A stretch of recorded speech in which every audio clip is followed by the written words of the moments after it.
সেই দিন গিয়েছিলাম চুলগুলোর মানিজ্যত ফিরিয়ে আনতে। আমার চুলগুলোর অবস্থা দফা রফা হয়েছিল।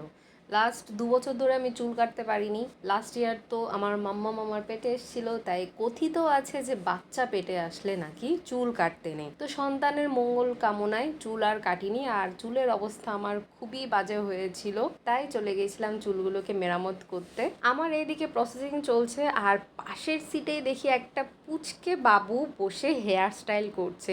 মাই গুডনেস, এত ছোট বাচ্চা দেখি হেয়ার স্টাইল করছে। মানে প্রথমে হেয়ার কাট করেছে, তারপরে ব্লো ড্রাই করে দিচ্ছে। এত কিউট লাগছিল বাচ্চাটাকে দেখতে। আমি বারবার মাথা ঘুরিয়ে ওকে দেখছি, আর সৌরভ আমাকে বকা দিচ্ছিল।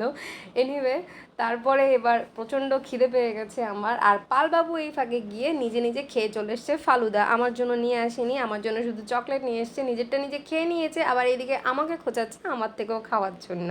বাট সেটা তো আমি দেবো না, আমারটা আমি নিজে একাই খেয়ে শেষ করেছি। তো এইভাবেই চলতে চলতে আমার হেয়ার কালারও কমপ্লিট হয়ে গেছে। বসতে বসতে কোমর টোমর সব ব্যথা হয়ে যাওয়ার পরে ফাইনালি আমার লুকটা বেরিয়েছে এই রকম একটা লুক। অনেস্টলি আমার অনেক দিন থেকে খুব ইচ্ছে ছিল শর্ট হেয়ার করার, কেন কি অনেকটা লং হেয়ার হয়ে গেলে আমার চুল একদম লেজের মতো হয়ে যায়, কেন কি আমার চুল ভীষণ পাতলা। আর মাম্মাম হওয়ার পর থেকে আমার চুল পড়া আরও বেড়ে গেছে। এটা আশা করি সবাই জানো, ভীষণ ন্যাচারাল একটা ব্যাপার। বেবি হওয়ার পর চুল প্রচণ্ড ওঠে, তো প্রচণ্ড হেয়ার ফল হচ্ছিল। সেই জন্য আমি ঠিক করেছিলাম চুল একদম শর্ট করে ফেলবো। শর্টের উপরে যে স্টাইলটা আমার ফেসের সাথে অ্যাডজাস্টেবল হবে সেই কাটটা করব।